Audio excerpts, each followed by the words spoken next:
Bismillah. Assalamualaikum warahmatullahi wabarakatuh. Alhamdulillah. Wassalatu wassalamu ala rasulillah. Segala puji dan puja kehadirat Allah subhanahu wa ta'ala, juga salawat dan taslim kepada Nabi besar Muhammad sallallahu ala alihi wa sahbihi wasallam. Kita melanjutkan tema teman-teman sekalian, obat bagi hati yang keras. Yang pertama sekali adalah membaca Al-Quran. Tentu dengan tadabbur.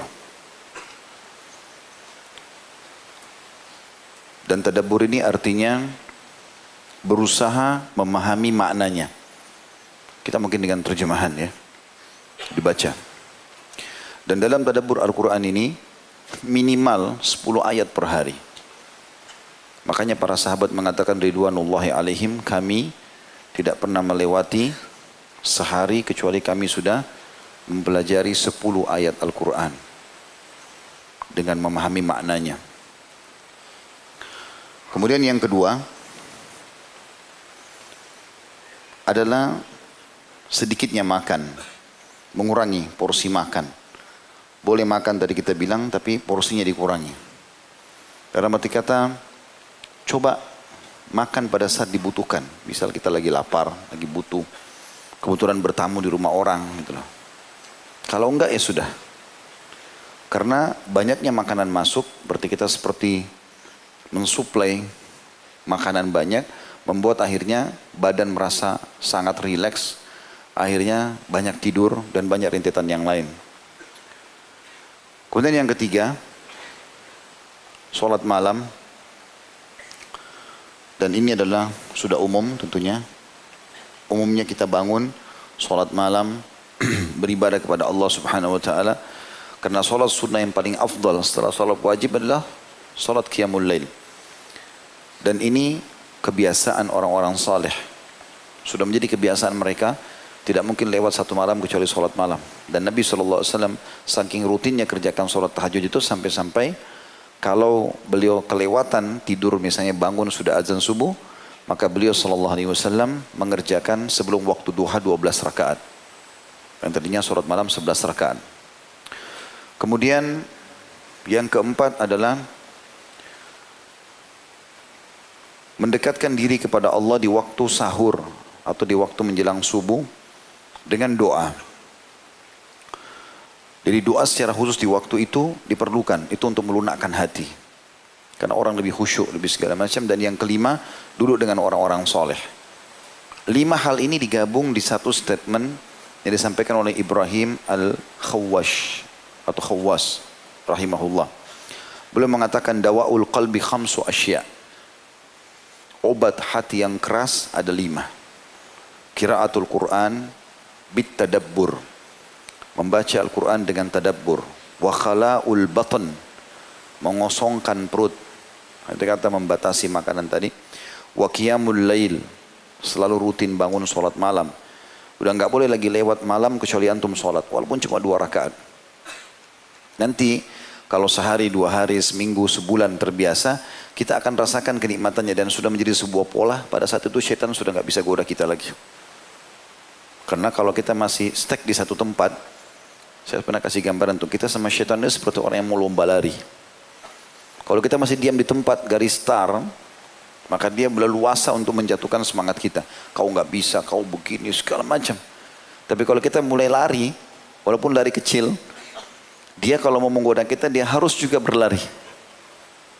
Dan harus supaya dia bisa menggoda kita atau mengalahkan kita, dia harus lebih cepat dari kita. Kalau antum berlari kencang, maka dia akan lebih kerepotan. Maknanya apa? Lakukan ibadah itu dulu. Rutinkan. Nanti kalau dia sudah tercintakan dalam jiwa, sudah terbiasa, jadi nyaman, akhirnya jadi kebiasaan. Dan itu syaitan sudah sulit untuk goda. Yang keempat, wattadarru 'inda sahar. Mendekatkan diri secara khusus kepada Allah di waktu-waktu sahar. Sahar itu maksudnya di waktu subuh itu, menjelang subuh. Di sini khususnya dengan doa. Terutama doa. Makanya Nabi SAW mengatakan siapa yang terkaget di malam hari. Banyak orang kaget pertengahan malam. Lalu dia baca la ilaha illallah wahdahu la syarikalah lahul mulku wa lahul hamdu wa huwa ala kulli syai'in qadir. Langsung mengingat Allah.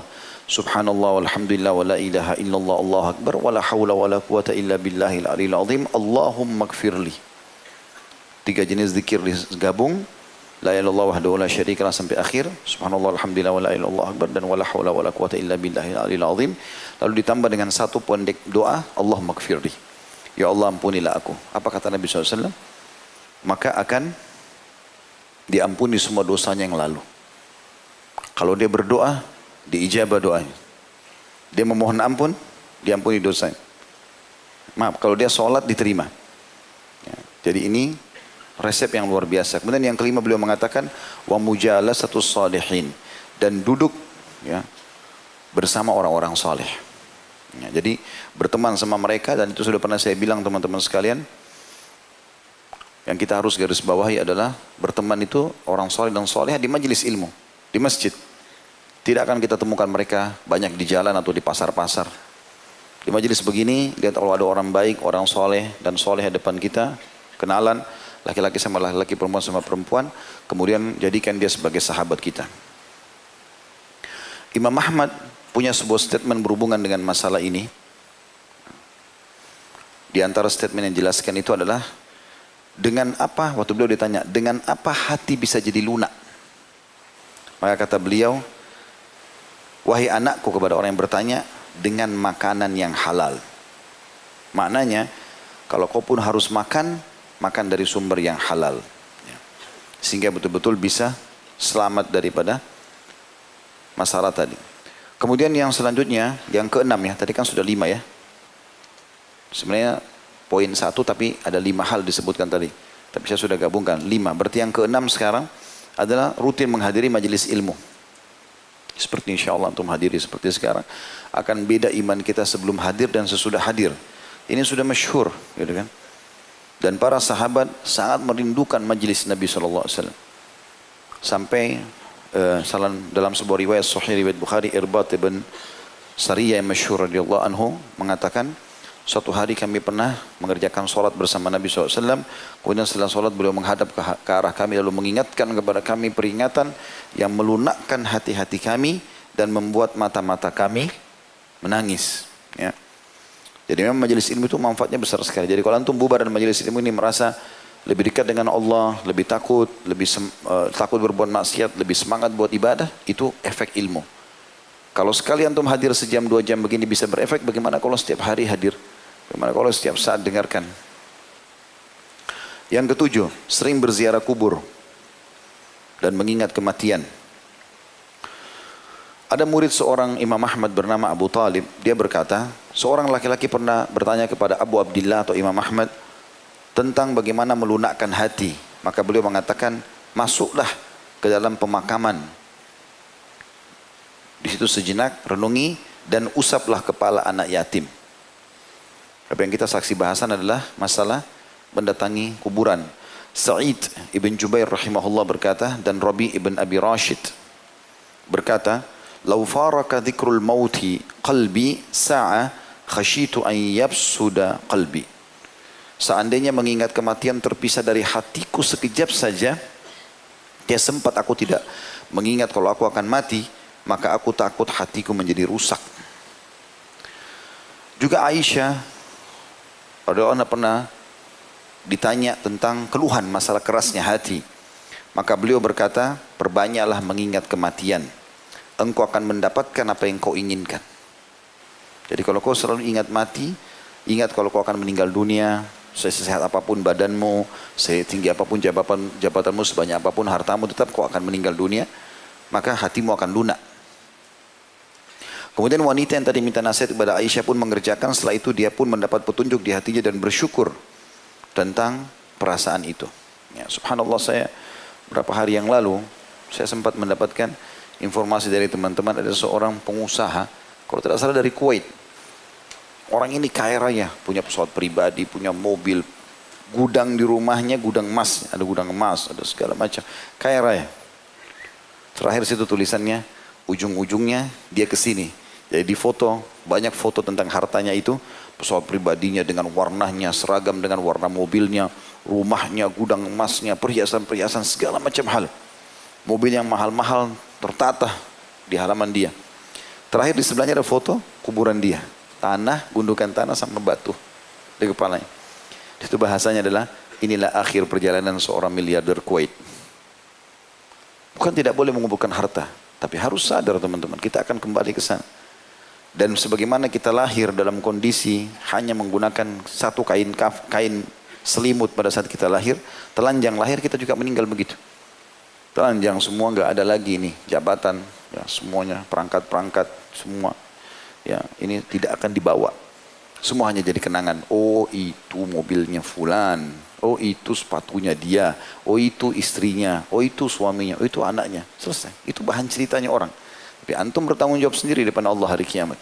Ingat itu. Akan mati. Hati-hati dengan itu.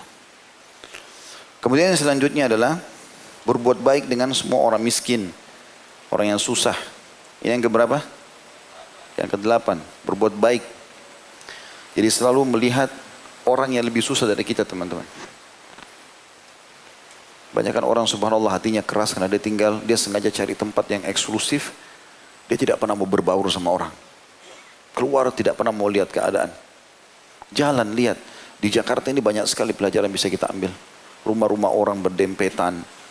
Kecil-kecil gang. Saya berapa kali masuk subhanallah pulang taklim naik motor. Renungi saya tadabbur jalan. Saya sambil merenung lihat bagaimana mereka ya. Kondisinya rumahnya. Mungkin kadang-kadang ada yang cuma 1,5 meter. Kali 1,5 meter duduk. Anaknya, suaminya di situ jual. Cuma saset-sasetan minuman. Sedikit hidup. Subhanallah. Itu dengan melihat itu kita jadi bersyukur kalau Allah kasih kita rumah lebih besar. Ada orang yang jalan kaki, ada orang yang dorong gerobak. Ada orang subhanallah pernah dorong gerobak saya temukan di daerah Pancoran. Gak ada sendalnya. Dia ambil bekas botol minuman, botol air mineral, itu digepengin sama dia. Di lubang bagian depan dekat kepala tutupnya itu, dipakai jadi sendal. Jadi dia jalan itu bunyi-bunyi sendal. Gak ada sendalnya. La haula wala quwata illa billah. Tapi ada orang atau banyak orang yang hatinya keras. Lihat orang begitu nggak ada lunak hatinya, bantu ya akhi. Allah perlihatkan mata kita ke orang begitu itu untuk kita bantu. Bukan cuma lewat, oh ya sudah, orang miskin udah. Ada orang dulu di pinggir jalan, jelas bajunya kotor, jelas ngulurkan tangan, jelas ada kotaknya. Wah kayaknya pura-pura, kayaknya anak pinjaman, kayaknya begini. Bernegosiasi sama syaitan. Tugas kita kalau ada kesempatan ibadah, eksekusi. Bukan negosiasi. Hah? Ada kesempatan langsung kasih. Dan usahakan antum berlomba dengan siapapun. Ada orang miskin, jangan tunggu orang lain memulainya. Antum memulainya. Karena kalau kita memulai dan orang lain ikuti, kita akan panen pahala mereka semua. Kan begitu di zaman Nabi SAW kan. Waktu Nabi lihat orang-orang miskin datang, bajunya, badan mereka kurus. Wajahnya sampai merah kehitam-hitaman. Nabi sudah tahu orang miskin makan minta. Nabi naik ke mimbar motivasi para sahabat. Ayo bersedekahlah, ayo beginilah, ayo begitulah. Tidak akan berkurang harta seorang karena sedekah. Semua sahabat semangat. Tapi diam, nggak ada yang berdiri. Ada satu sahabat dari belakang maju langsung. Dia taruh kain, lalu dia mengatakan, ya Rasulullah, dikorek kantongnya semua. Ini sedekah saya. Waktu lihat orang ini satu buat, satu masjid datang pada nyumbang semua. Apa kata Nabi SAW? Man dalla ala khairin kana lahu mithul ajri fa'il min ghairi yanqus min ajri fa'ili syai'a. Siapa yang menjadi penyebab orang lain melakukan perbuatan baik, dia akan panen pahalanya. Orang ini hanya karena dia memulainya, maka orang lain ikuti, dia panen semua pahalanya satu masjid. Banyak orang subhanallah dia tunggu dulu orang lain buat baru dia mau buat. Nah, kalau orang lain tidak buat ya sudah dia juga nggak buat. Kita malu pada tempatnya, malu kalau bermaksiat kepada Allah, malu kalau ambil bukan hak kita. Tapi kalau dalam beramal soleh nggak ada malu ini. Kerjakan. Bahkan kaidah syariah jelas. Dalam hal ibadah kita harus mendahulukan diri kita dari orang lain. Kerjakan dulu baru ajak orang lain. Saf pertama kosong masuk dulu. Jangan bilang silakan Pak, dia di saf kedua. Orang lain masuk surga atau dapat pahala lebih banyak dia sedikit. Hah? Ini pernah saya kasih contoh begitu. Antum lagi naik mobil sama teman, ada orang miskin, ketuk-ketuk kaca. Dibukalah, teman antum menyumbang. Apa yang antum lakukan biasanya? Oh sudah, teman saya kan sudah bantu. Ya akhi, dan ukhti, lihat teman antum, dicatat pahala antum sendiri, cuma lihat. Seakan-akan, oh nanti dia dibalas surga, saya cuma lihat saja. Ikut, kasih. Kalau perlu kita duluan, itu orang miskin, berhenti dulu sebentar, kasih. Teman kita ikut, kita dapat pahala dia. Bersaing dalam itu. Itu yang Allah sebutkan dalam Al-Quran, wa fi dzalika falyatanafasil mutanafisun. Disitulah orang-orang mukmin harus saling bersaing dalam mengejar pahala itu. Disebutkan dalam sebuah hadis dari Nabi SAW, kata beliau, in aradta an yalina qalbak fa'at'imil miskin wamsah ra'sal yatim. Kalau kau ingin hatimu lunak, menjadi baik, ya, hatimu lunak, maka berilah makan orang miskin dan usaplah selalu kepala anak yatim. Ya. Tentu di sini usap bisa mengusap memang secara fisik. Ada hadis lain yang menyebutkan kalau seseorang mengusap kepala anak yatim, maka berapa hari rambutnya yang tersentuh itulah pahalanya. Bentuk kasih sayang kepada mereka. Bentuk kasih sayang kepada mereka. Kemudian yang terakhir teman-teman sekalian, selalu berdoa kepada Allah Subhanahu wa taala. Agar tentu di sini masuk namanya dalam masalah poin ini adalah berdoa, berzikir. Selalu dilakukan. Jangan pernah antum diam, dalam arti kata diam di sini tidak ada zikrullah atau doa. Antum ngomong atau zikrullah. Diam pun itu harus masuk dalam zikrullah, artinya tidak ngomong sama manusia tapi kita berzikir kepada Allah atau kita bertafakkur. Karena memang orang-orang yang sering berzikir, astagfirullah wa atubu ilaih, astagfirullah wa atubu, lagi di kereta api, lagi di bus, lagi di jalan, lagi naik motor, lagi istighfar terus. Baca salawat terus. Ya, baca la haula wala quwata illa billah. Terus ulang-ulangi zikrullah. Dan Allah mengatakan tentang masalah itu dalam surah Ar-Ra'd, surah nomor 13 ayat 28. A'udzu billahi minasyaitonir rajim. Alladzina amanu wa tatma'innu qulubuhum bidzikrillah, ala bidzikrillah tatma'innul qulub. Orang-orang yang beriman dan hati mereka menjadi tentram mengingat Allah. Ingatlah, hanya dengan mengingat Allah hati itu akan tentram. Artinya dalam setiap keadaan maka pasti akan tentram. Begitu juga dengan doa. Rutin berdoa teman-teman sekalian. Walaupun itu bukan sesuatu hajat yang besar. Saya pernah berbagi kalau masih ingat. Misalnya antum mau keluar ke satu mall, mau belanja. Apa ruginya teman-teman? Mohon kepada Allah, ya Allah mudahkan parkiran buat saya. Ya Allah mudahkan makanan yang saya mau beli. Ya Allah mudahkan baju yang saya cari. Apa susahnya? Gak ada susahnya. Tapi doa itu adalah ibadah. Bahkan kata Nabi SAW, doa huwal ibadah. Doa itu yang rutin dikerjakan adalah inti daripada ibadah itu sendiri. Kalau kita nggak biasa berdoa, maka susun kata-kata pun doa kita tidak ada. Tapi kalau kita sudah rutin berdoa, maka nanti Allah akan datangkan di hati kita, ya terlintas di benak kita, terlucap di lisan kita, doa-doa yang kita tidak pernah berpikir sebelumnya. Saya berapa kali temukan gitu, karena kita rutinkan antara azan, iqamah, azan, doa. Ada kesempatan berdoa. Maka ada saja subhanallah kadang-kadang saya lagi berdoa, kalimat ini tidak terlintas di benak saya, tapi kita sebutkan, ya Allah berikan ini, ya Allah berikan itu. Ternyata dengan rutinnya kita melakukan itu maka akan menjadi sebuah tambahan atau Allah akan berikan tambahan dalam ibadah itu sendiri. Jadi doa sama zikrullah adalah penutupan dari bahasan kita ini insyaAllah. Semoga Allah SWT menjadikan kita yang memiliki hati yang lunak, terisi dengan keimanan dan selalu beristiqamah dalam ibadah kepada Allah SWT sampai ajal datang nanti insyaAllah dan Allah ridho kepada kita. Dan semoga seluruh dosa yang pernah kita kerjakan diganti dan dimaafkan oleh Allah SWT, diganti menjadi pahala tentunya.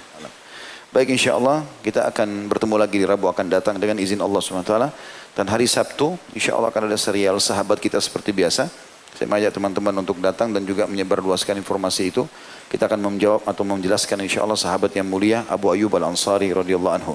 Subhanakallahumma bihamdika asyhadu an la ilaha illa anta astaghfiruka wa atubu ilaik. Wassalamualaikum warahmatullahi wabarakatuh.